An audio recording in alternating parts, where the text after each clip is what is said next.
from the National News Studio, Sri Lanka.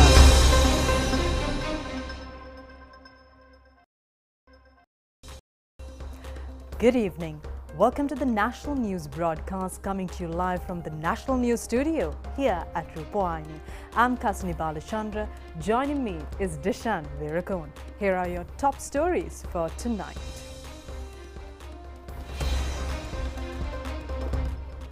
Government directs attention on the electricity bills of religious establishments. An accelerated solar panel project to initiate. Resolution on a national council passed in the parliament without a vote. Britain pays final farewell to late Queen Elizabeth II. President says all Sri Lankans should get together and fight bankruptcy to create a prosperous nation. First permit to import an electric vehicle for Sri Lankan migrant workers issued. US President Joe Biden says the COVID-19 pandemic is over. Now moving on into those and other stories in detail now. Minister Kanchana Wijesekara says the attention of the government has been directed over the electricity bills pertaining to religious establishments. Speaking at the Parliament today, the Minister said that plans are being made to initiate an accelerated solar panel project pertaining to these establishments. Parliamentarian Ajit Manapirma said that 60,000 rupees as electricity bill is being paid by Parliament monthly and questioned as to why Parliament is not powered by solar panels. සහනාධාර දෙනකට ආගමික සිද්ධාස්ථානවලට ඒ සහනාධාරය දුන්නේ අනිත් කාණ්ඩවලට තමයි ඒක අය කර ගැනීම සඳහා යොමු කරලා තිබුණේ. ආගමික සිද්ධාස්ථානෙට උපරිම මුදල දීලා තිබුණේ ඒකක 180ට වැඩිය රුපියල් 9.40යි. ඒතර ඒකක Minister Kanchana Wijesekara said that only about 12,000 religious places are receiving electricity bills over 3,990 rupees out of the total of 48,682 such places of worship, even after the tariff revision, and plans are afoot to introduce solar power for such places. He said that a total of 15,195 religious places are using less than 30 units and receiving a monthly bill of 330 rupees. He added that 11,151 religious places have to pay 1,260 rupees as the monthly bill. At present, the minister said that State Minister of Power and Energy Indika Anuruddha was entrusted with the task of initiating a project to introduce solar power to the 12,586 religious places utilizing the credit line from India. He also said that steps will be taken to import solar panels from India and China on credit line to facilitate the places of worship and low-income families.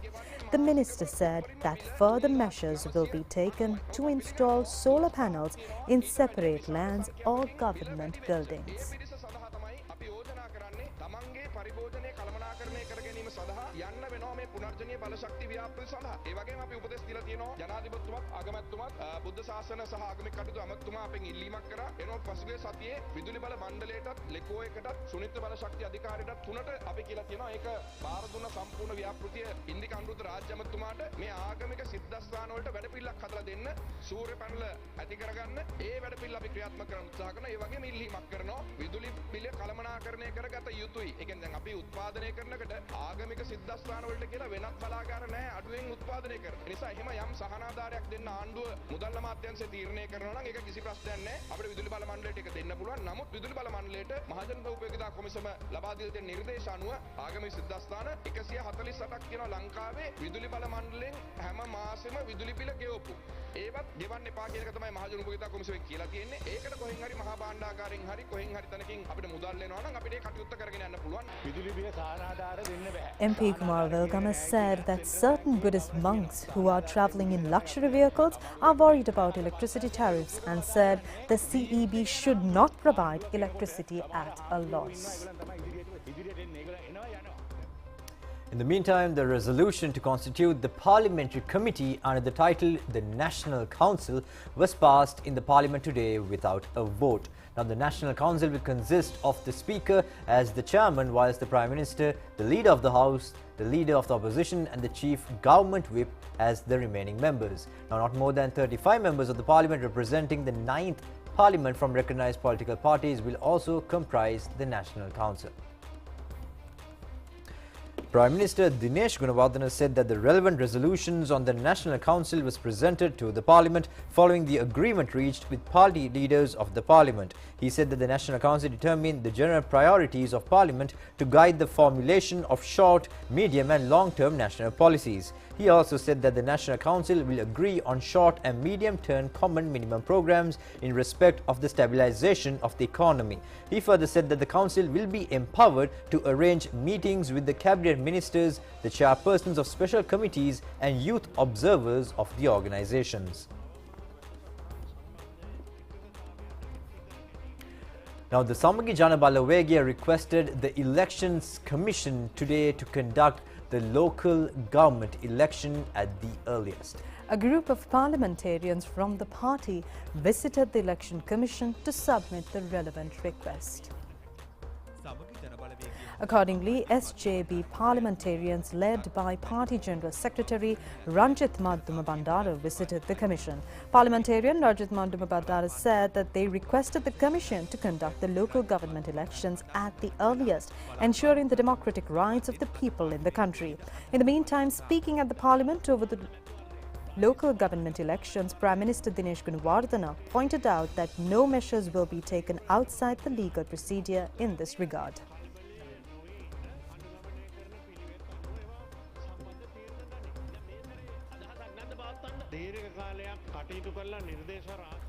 Well, now the nation has paid a final farewell to Queen Elizabeth II with a state funeral and a military procession. World leaders and foreign royalty joined King Charles III and the royal family in the congregation at Westminster Abbey.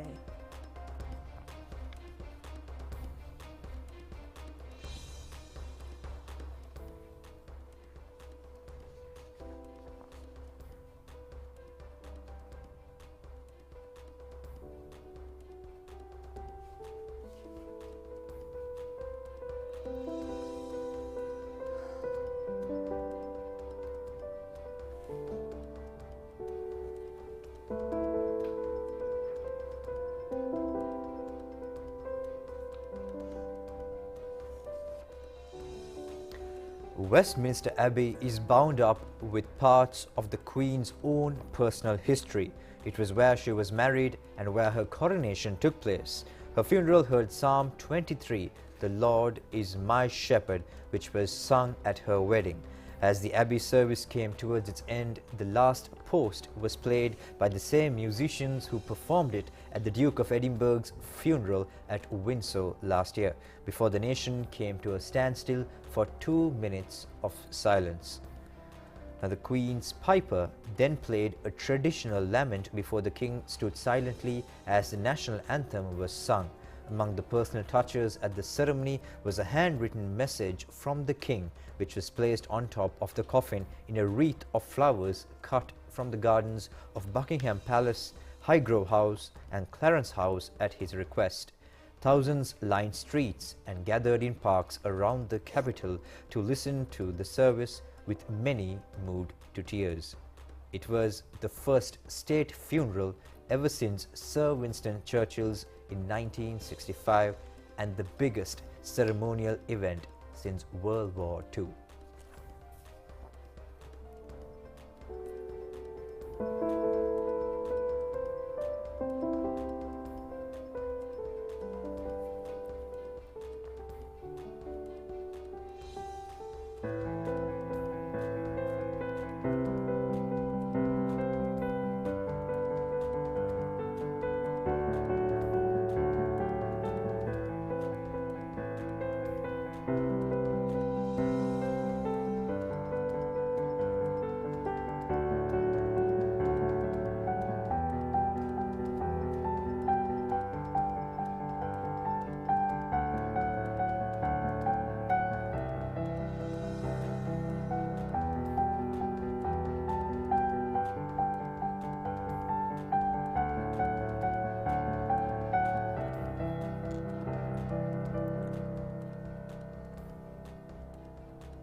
world leaders who were in London to attend the funeral of the late Queen Elizabeth II met King Charles III at Buckingham Palace on last Sunday. The President left for the UK to attend the funeral of late Queen Elizabeth II, which was held yesterday. During his visit to the UK, the President participated in a cordial conversation with King Charles III during an event held for world leaders attending the late Queen's funeral. President Ranil Wickremesinghe is reported to have had a friendly conversation with King Charles III. Spouse of the President, Senior Professor Maitri Wickremesinghe, also joined the event. President Ranil Wickremesinghe, who visited the United Kingdom to attend the funeral ceremony of Queen Elizabeth II, had met with the Sri Lankan diaspora in Britain yesterday afternoon. Now, President Ranil Wickremesinghe explained the future plans of the new government of Sri Lanka and invited the Sri Lankans living there to join the new investment opportunities created in Sri Lanka. Many Sri Lankan businessmen, investors and professionals living in Britain attended the meeting organized by the Sri Lankan High Commission in Britain. The President also commented on winning future challenges as a Commonwealth country under the leadership of the new King of Britain. Addressing the gathering, he said that he is scheduled to meet with the Secretary General of the Commonwealth tomorrow as well. Spouse of the President, Senior Professor Maitri Wickremesinghe and Sri Lankan High Commissioner in the UK, Saroja Sirisena, was also present at this meeting. Sri Lankan doctor, with the impetus provided in creating an enabling environment by the government. The question on land in the north. The question which you started of missing persons and the reparation due to them. This must be got out of the way. And look at some of the basic issues of devolution. What is heartening is that 7 chief ministers outside north and east and the leaders of opposition gave a set of proposals in 2018 when we were revising the constitution. The members, chief ministers from the north and east agreed with it. So we can go ahead. More than that, we are having a northern development plan. You who are here have made a success of your state. 500,000 people of Sri Lankan origin identifying themselves as first generation or second generation. It's called the Diaspora Office Project, but some people want it to be called, and I think I agree with them, it's for the people of Sri Lankan origin. So we are working on that. The Foreign Ministry will initially be under the President's office, but it will then be handled by the Foreign Minister, another one, because Foreign Ministry will after some time take over international trade. But we want this office to succeed. We want everyone to get ignored. Not only in the north, they can also invest in the south, because some of you might have villagers in the south or the east which would like to get. Okay, no problem. Throughout the world we dance there. See how you can help Sri Lanka. Thank you for being present. Now, Minister Bandula Gunawardena says the government expects to develop the information technology industry up to $10 billion of foreign exchange in the future. The minister also said that necessary knowledge will be extended for the youth to suit the needs of the international market. The minister made these remarks while taking part in the ceremony to introduce a degree program for information technology initiated by the University of Technology, Sri Lanka. This program is initiated with the support of the National Youth Brigade and National Youth Services Council. The relevant MOU was signed at the ceremony. The aim is to create a group of graduates equipped with the relevant knowledge required for the job opportunities in the global information technology industry. The government expects to improve the number up to 500,000 by 2025. Minister Roshan Ranasinghe, State Minister Kanaka Herath, Chief Executive of the University of Technology Sri Lanka, Ranjit Rupavahini were present at this occasion.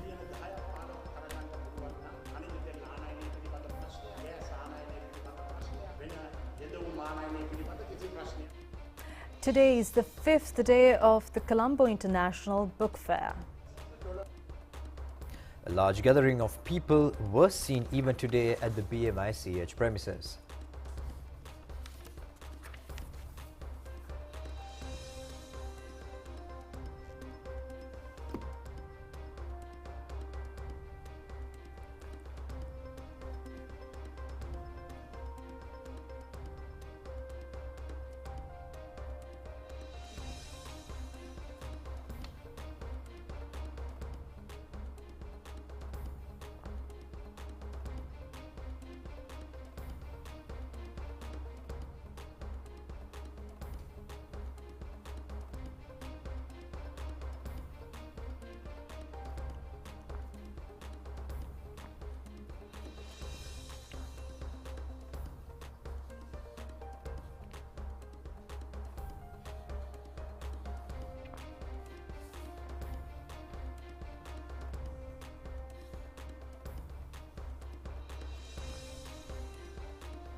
And in more local stories, Prime Minister Dinesh Gunawardena met with Chairman of Anuradhapura District Local Government Institutions in Anuradhapura recently.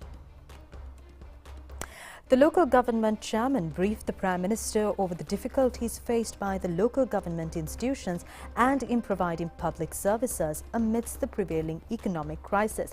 A discussion was held over the assistance of the local government institutions for the government-initiated programs to uplift rural economy. State Minister Shehan Semasinghe was also present at the occasion. Now, senior Japanese parliamentarian Matsusuta Shinpei of the Liberal Democratic Party met Prime Minister Dinesh Gunawardena today at the Prime Minister's office to discuss cooperation between the two countries and areas of possible future cooperation. Japanese MP Matsusuta Shinpei said the main purpose of his current visit is to experience how Sri Lanka is coping with the economic crisis and how to assist in this process. He expressed gratitude to Sri Lanka for President Ranil Wickremesinghe's scheduled visit to Tokyo to attend late Prime Minister Shinzo Abe's funeral. The Prime Minister said that Sri Lanka hailed late Prime Minister Shinzo Abe as a great friend of this country, and it was natural for the Sri Lankan President to attend the funeral to pay respect to the departed leader. He thanked the senior MP of Diet for the Japanese long-standing assistance to Sri Lanka. He said that Sri Lanka remains open to explore opportunities to further deepening and widening of bilateral relations, including trade and investment cooperation, infrastructure, transport and renewable energy. Japanese MP Matsusuta Shinpei said that he would encourage more and more Japanese investors to invest in Sri Lanka. At present, about 80 enterprises with Japanese investment are in operation under the purview of the BOI. Ambassador of Japan Mizukoshi Hideaki, First Secretary Inoue Kemji and Second Secretary Imai Kaori and Secretary to the Prime Minister Anil Dissanayake were also present during the meeting. Now, the Sri Lankan Tourism Authority says the income earned from the tourism industry in the first 8 months of this year has reported a rapid growth compared to the previous years. The tourism industry has been able to increase this year's income after doubling the number of foreign tourist arrivals into the country till September 15th. Tourist arrivals for the first 15 days of September totaled to 14,833, bringing the arrivals for the January 1st to September 15th period to 511,263. The top 3 tourist traffic generating markets for Sri Lanka during the first 15 days in September were India with 3,067 arrivals, the United Kingdom with 1,527 and Australia with 1,137. More than 83,000 Indian tourists have arrived in the country until the 15th of September, topping the most tourist arrivals to the country. The next most arrivals to the country have been reported from the United Kingdom, Russia and Germany respectively. Tourist arrivals are expected to increase for the upcoming winter season as tourist source markets have relaxed the travel advisories that were issued against Sri Lanka due to the political and economic crisis. The government took measures to introduce a program to allow Sri Lankan migrant workers to import an electric vehicle after remitting money through official channels. Accordingly, the nominated representative of the first recipient of the newly introduced program, received the relevant vehicle import permit from Minister Manusha Nayanakara today.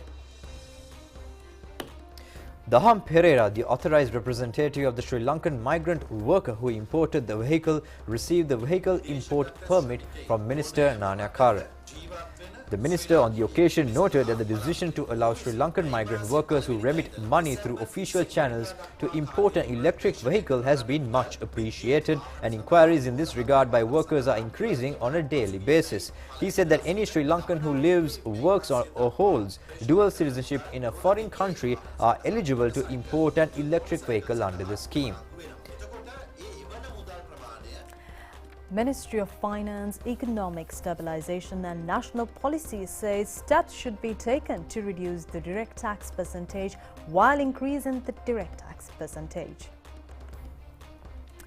Acting Finance Minister Ranjit Siambalapitiya made these remarks during a meeting with heads of departments belonging to the ministry yesterday. The minister mentioned that the public should be protected from various difficulties by increasing the direct tax percentage. A flexible policy should be considered when imposing taxes on local businessmen. A revenue worth 10 billion rupees is expected to be earned from toddy exports. Thus far, the minister said that the country has earned 4.2 million rupees from toddy exports.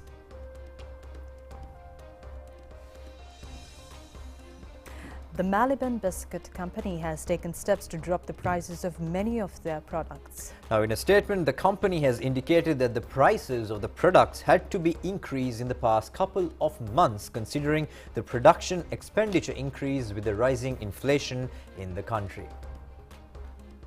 The Maliban company has indicated that even though the confectionery rates were increased in the past couple of months following the high production cost, several factors pertaining to the production have returned to normalcy due to the price decline in several raw materials utilized for the production process in the recent days. Accordingly, the company has taken a decision to extend the benefit of the price decrease directly to the consumers. Therefore, the Maliban Biscuit Company has reduced the prices of many of their products for the consumers. Well, that's it for local news. Stay tuned for news overseas.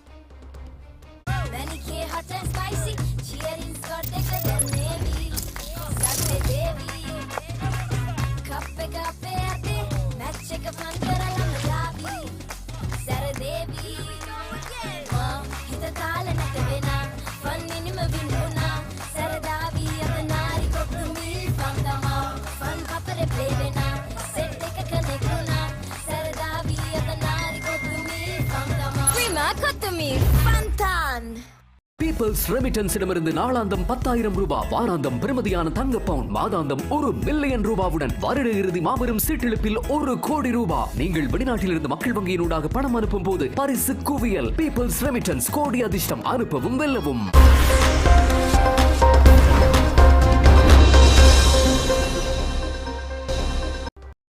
Welcome back, and in your foreign news tonight, President Joe Biden has declared the pandemic over in the United States, even as the number of Americans who have died from COVID continues to rise. Now, speaking at a television show, the US president also said that a lot of work was being carried to control the virus. Statistics show that over 400 Americans on average are dying from the virus each day. The head of the World Health Organization said last week that the end of the pandemic was in sight. In an interview with CBS program 60 Minutes aired on Sunday, President Biden said the situation was rapidly improving. The US administration, however, said that no changes will be made in policy and there were no plans to lift the ongoing COVID-19 public health emergency. In August, US officials extended the public health emergency, which had been in place since January 2020.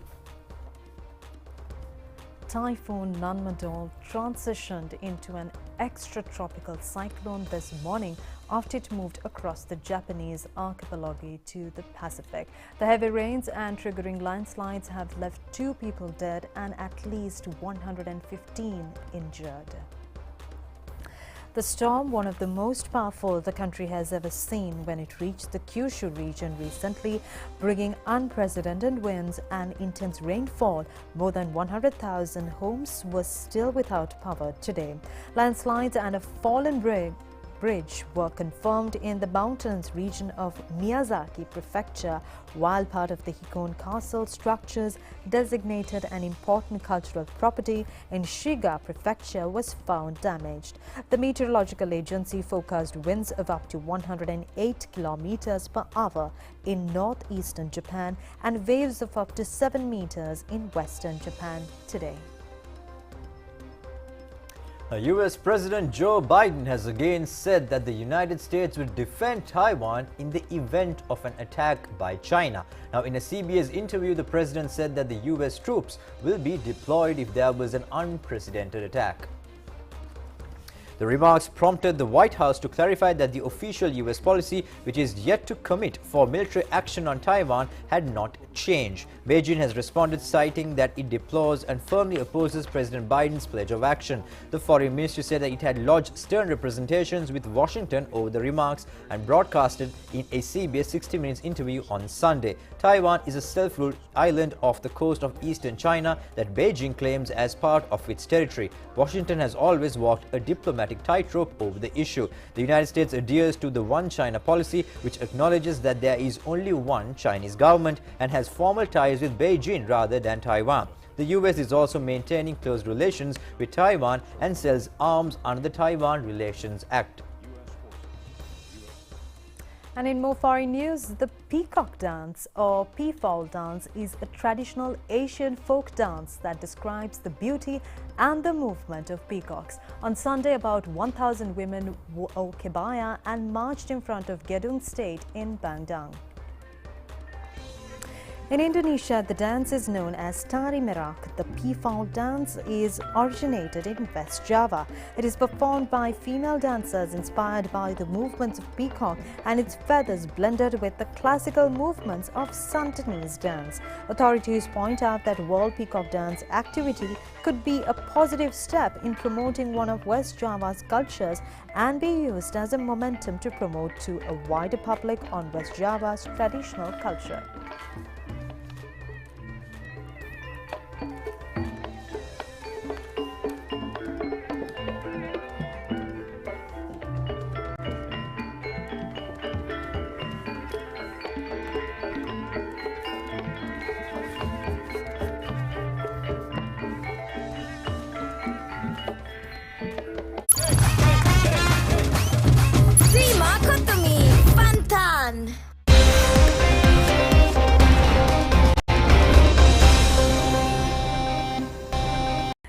Sports news tonight. Executive Committee of Sri Lanka Cricket decides to terminate the contract reached with the Director of Sri Lanka Cricket, Tom Moody. The Executive Committee of Sri Lanka Cricket had reached this decision following a lengthy discussion. Tom Moody was appointed as the Director of Cricket from March 1, 2021, based on the recommendations of the Technical Advisory Committee. In a statement, Sri Lanka Cricket has extended their gratitude to Tom Moody for his services for the betterment of cricket in Sri Lanka. The 107th National Tennis Championship was concluded recently. The month-long tournament was held under various age categories and as an open and professional championship. The finals of the Men's Open was between former national champion Shyama Dissanayake and Ashen Silva. Ashen Silva won the match in 2 rounds with the scores at 6-4, 6-4. The finals of the Women's Open was between former champions Anjalika Kurera and Rukshika Vijayasuriya. Rukshika Vijayasuriya won the match in 3 rounds with the scores at 6-1, 7-6 and 6-2. Chairman of the Sri Lanka Tennis Association, Isaac bin Ahmed, was present at the occasion.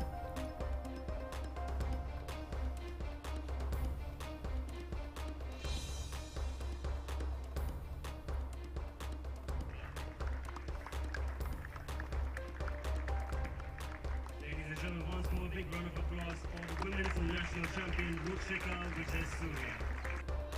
Now, the auction of the South Africa T20 League was concluded yesterday. The league is comprised of 6 clubs with 17 players from each team. Sri Lankan pacer Dilshan Madhushankar and Kusal Mendis were purchased by the franchises during the auction, while Mahesh Theekshana reached an agreement with the Johannesburg Super Kings prior to the auction.